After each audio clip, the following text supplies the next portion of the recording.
Selamat pagi Bapak, Ibu, dan Saudara yang terkasih dalam Tuhan Yesus. Selamat bertemu kembali dalam sekolah minggu pada pagi hari ini.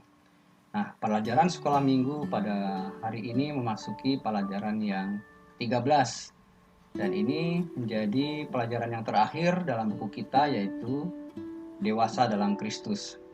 Sebelumnya mari kita bersama-sama berdoa untuk menyiapkan hati kita dalam mempelajari dan menelaah pelajaran sekolah minggu pada pagi hari ini. Bapa dalam sorga, kami mengucap syukur ya Tuhan buat pagi ini di saat kami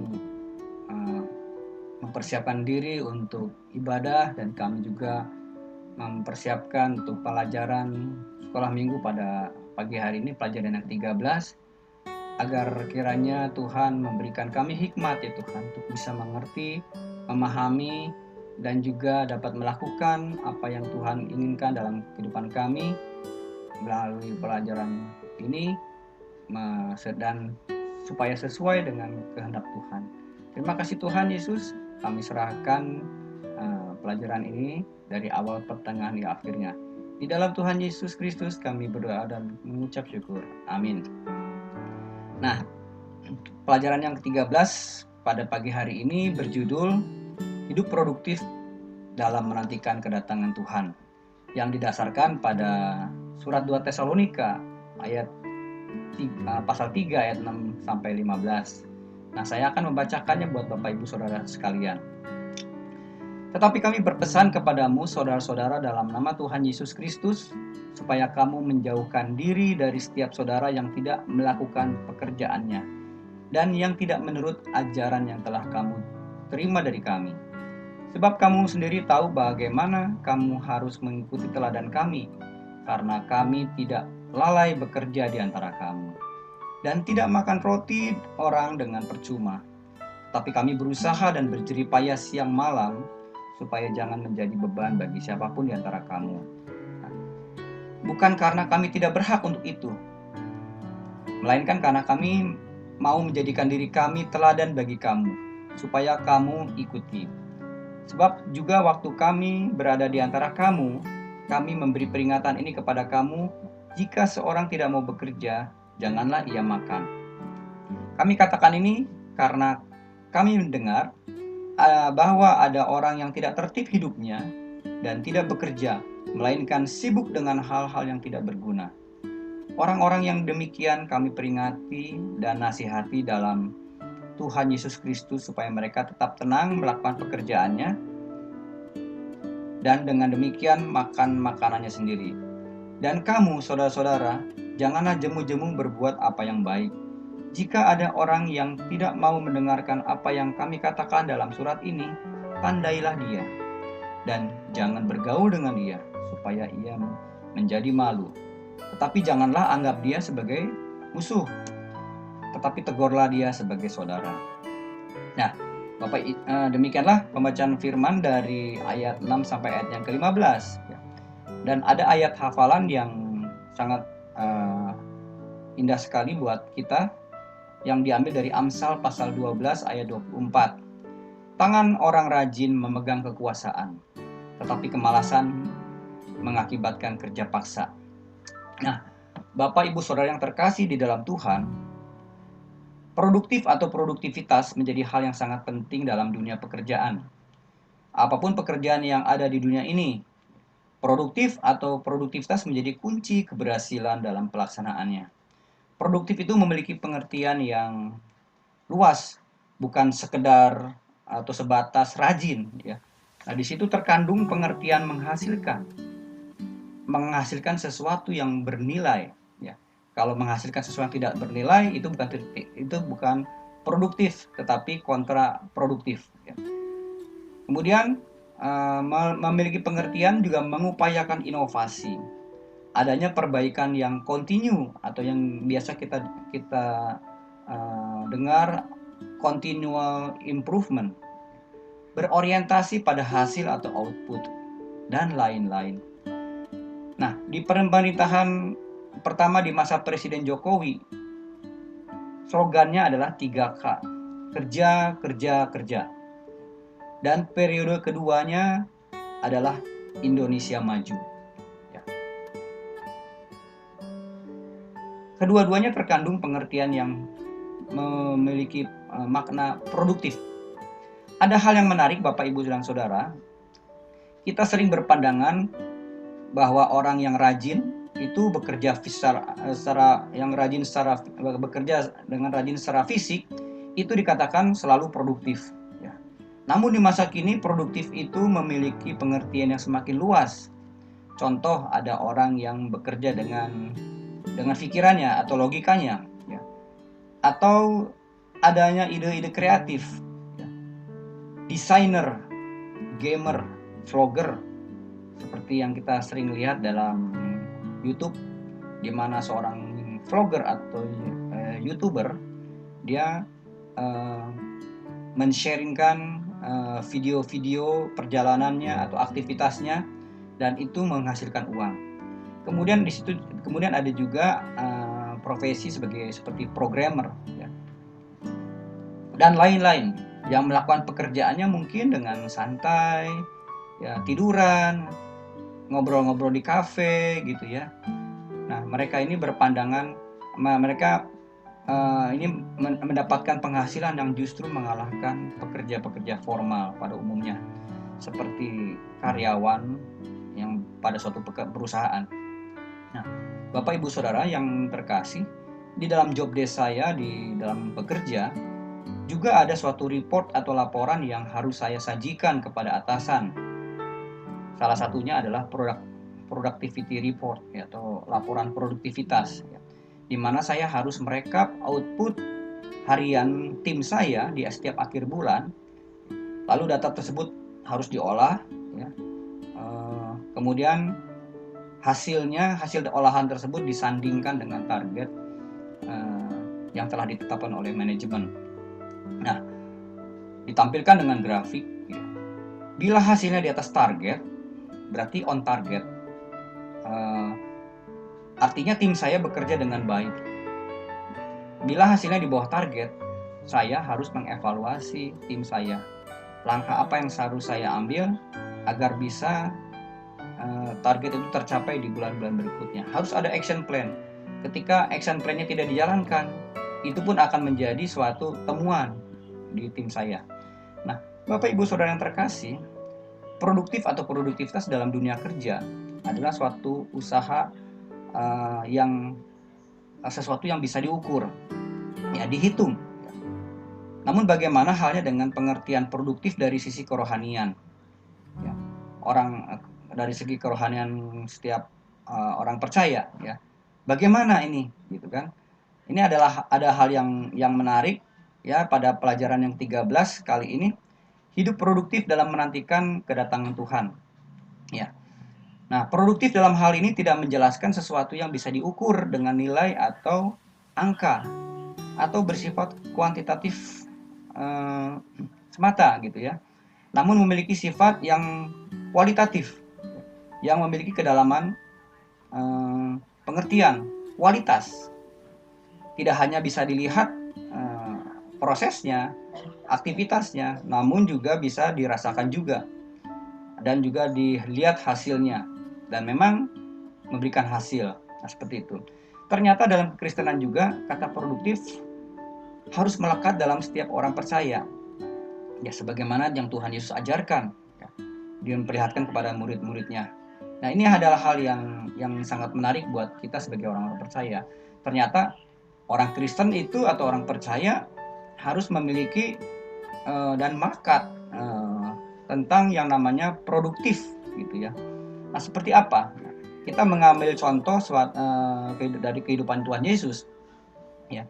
Tidak pernah Yesus berdiam diri dalam kehidupannya, ya, bersama-sama dengan muridnya, ya. Dan dia perlihatkan itu dan ajarkan kepada murid-muridnya, ya. Tuhan Yesus tidak pernah diam diri. Bagaimana dia ketika dia lelah, dia santai, gitu ya. Enggak, ya. Namun ketika di dalam firman Tuhan disampaikan pagi-pagi benar, Yesus sudah mengambil waktu untuk berdoa, ya. Pagi-pagi benar Yesus sudah ada di bait Allah untuk berdoa. Dan pada malam harinya ketika murid-muridnya beristirahat, ya, Yesus kembali mengambil waktu untuk berdoa. Nah, di dalam kehidupan orang percaya, ada dua slogan tentang dua hal yang penting yang harus dimiliki orang Kristen, yaitu berdoa dan bekerja, ya, yang biasa kita sebut dengan ora et labora. Kedua hal ini tidak dapat dipisahkan seperti dua sisi mata uang. Kedua-duanya memiliki makna produktif, di mana ini harus senantiasa dilakukan dalam menantikan kedatangan Tuhan. Hal ini juga disampaikan Rasul Paulus di akhir suratnya kepada jemaat di Tesalonika yang kedua. Agar apa? Agar jemaat di Tesalonika ini senantiasa giat berdoa dan giat bekerja.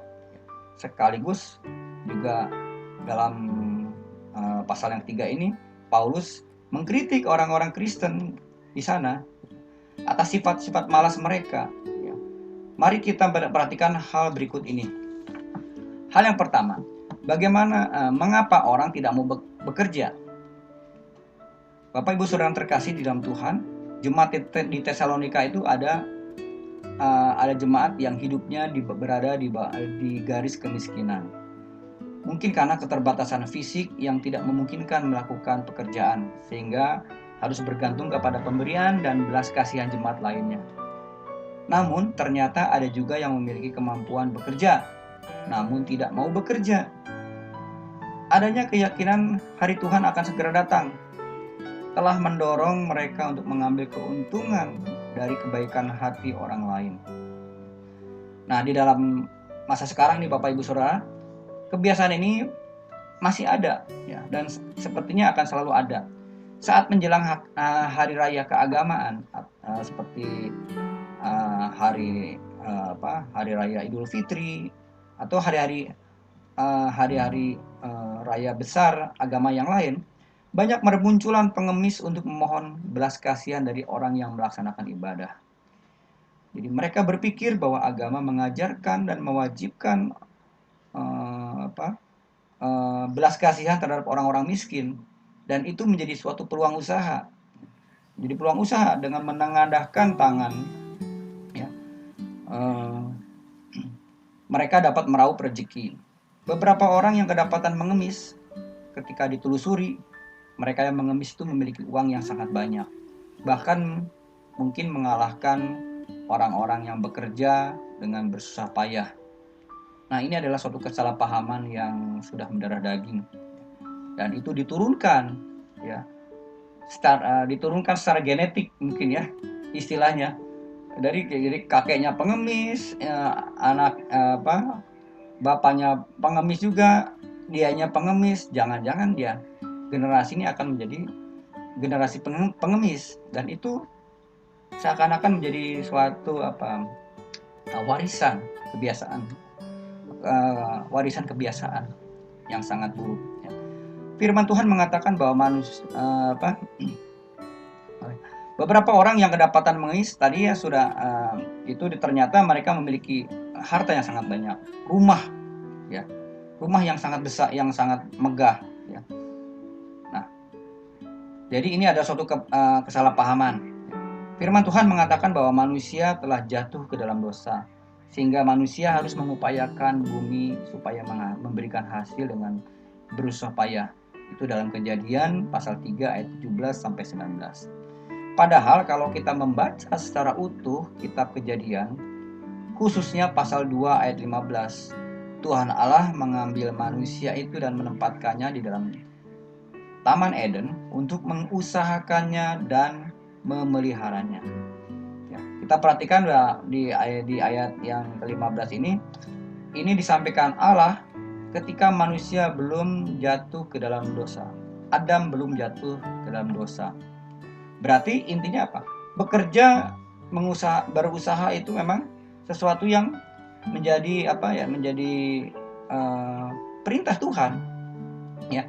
Jadi tidak ada alasan bahwa manusia atau orang percaya itu tidak mau bekerja. Ya. Nah, hal yang kedua, mengapa orang harus bekerja? Kalau tadi dia di poin yang pertama, mengapa orang tidak mau bekerja? Ya. Yang kedua, mengapa orang harus bekerja? Ya. Jadi apa yang menyebabkan orang itu harus bekerja? Seperti apa?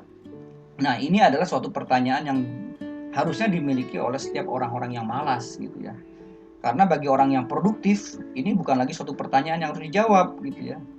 Dalam ayat 10b sangat jelas dikatakan bahwa jika seorang tidak mau bekerja, janganlah ia makan. Bapak Ibu Saudara yang terkasih, statement ini sungguh keras dan tegas. Supaya bisa mempertahankan hidupnya, seorang harus makan. Dan memperoleh makanan itu harus berusaha atau bekerja. Kita perlu membedakan antara orang yang tidak bekerja karena ketidakmampuannya atau keterbatasannya. Itu suatu hal yang tidak bisa dibandingkan dengan kondisi orang yang tidak memiliki keterbatasan namun dia tidak mau bekerja. Nah, terhadap orang-orang yang tadi yang tidak bisa bekerja karena keterbatasannya, ya, orang-orang percaya atau orang-orang Kristen wajib untuk mengasihi mereka. Peringatan Paulus kepada orang-orang yang malas bekerja agar meninggalkan kebiasaan yang buruk itu dengan dalih-dalih yang tidak perlu, ya, atau melakukan hal-hal yang tidak perlu, ya. Nah, Paulus memberikan peringatan kepada mereka. Bahkan Paulus yang sebenarnya memiliki hak istimewa sebagai pemberita Injil, dia memberikan keteladanan dengan membuat dan menjual tenda. Agar apa? Agar hidupnya tidak menjadi beban bagi orang lain. Apakah kita bersuka cita bila kita menjadi beban bagi orang lain? Tentunya kita tidak ingin itu terjadi dalam kehidupan kita. Ya, kalau orang percaya, kalau bisa kita memberi gitu. Bapak Ibu Saudara yang terkasih, dengan bekerja berarti kita bertanggung jawab pada diri kita sendiri dan keluarga. Manfaat yang lain adalah dengan bekerja kita sedang apa? Sedang membangun karakter kita. Ya, ada suatu karakter yang dibangun di situ. Tanpa kita sadari dengan bekerja kita menjadi lebih ahli. Bayangkan orang yang malas bekerja, apakah dia bisa disebut orang yang ahli, ya. Orang yang bekerja itu juga bisa mempertajam kompetensi, bisa teliti dalam berpikir. Jadi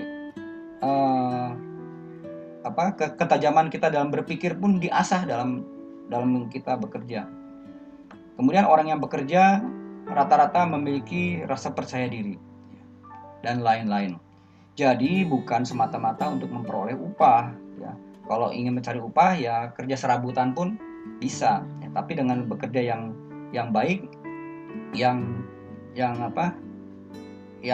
bisa memberikan kita suatu nilai lebih daripada hanya sekedar mencari upah, ya, itu adalah hal yang bisa kita jalankan, ya. Tempat kerja adalah sarana untuk melatih kejujuran kita. Bekerja berarti menundukkan diri kita kepada atasan kita. Kita belajar menghormati atasan kita, ya. Nah, dan dengan bekerja berarti kita belajar mengasihi rekan-rekan kita juga, rekan-rekan di kantor gitu ya, atau rekan-rekan sejawat kita. Terlepas kita kerja di kantor atau kerja di lapangan, ya. Tuhan Allah adalah pekerja keras. Bapak Ibu Saudara sekalian, Tuhan kita adalah Allah yang pekerja keras. Sehingga kita perlu meneladani Kristus dalam Yohanes 5 ayat 17 dikatakan, Bapakku bekerja sampai sekarang, ya, maka aku pun bekerja juga. Bekerja juga merupakan bagian dari ibadah. Dalam Kolose 3 ayat 23, apapun juga yang kamu perbuat, perbuatlah dengan demikian, perbuatlah dengan segenap hatimu seperti untuk Tuhan dan bukan untuk manusia. Saya ulangi, apapun yang kamu perbuat, perbuatlah dengan segenap hatimu seperti untuk Tuhan dan bukan untuk manusia. Jika kita menjadikan bekerja sebagai ibadah kepada Tuhan, maka lakukanlah pekerjaan kita dengan sebaik-baiknya. Kita bekerja dengan yang terbaik, ya. Enggak setengah-setengah. Dia memberikan hasil yang terbaik, ya. Hal yang ketiga, bagaimana menyikapi orang yang tidak mau bekerja. Ternyata Bapak Ibu Saudara sekalian, banyak juga loh orang yang tidak mau bekerja. Realitanya, ya. Sebagai orang percaya kita harus menjadi teladan, ya, bagi orang lain dalam jemaat, ya. Namun kita perlu menyikapi orang-orang yang tidak mau bekerja juga. Jadi kepada orang yang tidak bekerja karena keterbatasannya, kita diminta untuk mengasihi. Tapi kepada orang-orang yang malas bekerja, ya kita perlu mensikapi kondisi-kondisi tersebut. Ya, caranya bagaimana? Dengan cara tidak bergaul erat dengan mereka, atau kita menjauhkan diri dari kebiasaan-kebiasaan mereka. Jangan sampai karena kita bergaul erat dengan mereka kita kebawa malas gitu. Nah, ketika mereka sudah diingatkan namun tidak mau mendengar, ya, Paulus mengatakan dalam ayat yang ke-14 tadi, jika ada orang yang tidak mau mendengarkan apa yang kami katakan dalam surat ini, tandailah dia dan jangan bergaul dengan dia, supaya ia menjadi malu. Tandailah dia dan jangan bergaul dengan dia, supaya ia menjadi malu. Ya. Nah, harus ada jarak dengan orang-orang yang tidak mau bertobat dari kesalahannya, sampai mereka benar-benar menyadari kalau mereka keliru, perilakunya tidak bisa diterima dan tidak sesuai dengan pengajaran yang sudah disampaikan dalam gereja. Nah, jadi itu ada dua hal tadi ya, tandailah mereka yang malas, kemudian jangan bergaul dengan mereka. Nah, Bapak Ibu Saudara yang sekalian yang terkasih dalam Tuhan, sebagai kesimpulan, Paulus menyampaikan pada kita agar kita tidak jemu-jemu berbuat baik, termasuk kepada orang-orang yang mungkin memanfaatkan kita. Kita memang tidak boleh menghentikan kemurahan kita kepada sesama orang yang kurang mampu. Mari kita sebagai orang percaya yang dikasihi Tuhan agar tetap berdoa dan bekerja. Ora et labora. Dengan berdoa kita sedang menggiatkan karya Allah bekerja dalam hidup kita. Berdoa bukan sesuatu yang bersifat pasif, tapi aktif. Bekerjalah dengan rajin sebagai bentuk ibadah kepada Tuhan dan juga tanggung jawab untuk diri kita dan juga orang-orang lain, keluarga kita. Demikianlah pelajaran untuk kita belajar pada pagi hari ini, agar kita tetap bertumbuh semakin dewasa di dalam Tuhan sampai kedatangannya kembali nanti. Amin. Mari kita berdoa. Bapa Surgawi yang mengasihi kami mengucap syukur buat pagi ini Tuhan, di mana Tuhan telah mengajarkan kami untuk menjadi umat Tuhan yang sungguh-sungguh memiliki sifat rajin, produktif, dan juga menghasilkan sesuatu yang bernilai. Ya Tuhan Yesus, ajarkan juga kepada mereka-mereka yang dengan sengaja, dengan ketidakterbatasan mereka, namun mereka malas bekerja. Ya Tuhan, kiranya Tuhan juga mengajarkan kepada kami untuk dengan setia menantikan kedatangan Tuhan, dengan kami tetap untuk produktif, beristimewa di masa-masa pandemi saat ini yang cukup menghalangi kami untuk bisa beraktivitas, namun itu bukan menjadi suatu halangan buat kami untuk tetap produktif di masa-masa seperti ini Tuhan. Terima kasih Tuhan Yesus, terima kasih, di dalam nama-Mu kami berdoa dan mengucap syukur. Amin. Nah, demikianlah pelajaran sekolah minggu pelajaran ke-13 pada pagi hari ini. Terima kasih dan selamat hari Minggu. Tuhan Yesus memberkati kita sekalian.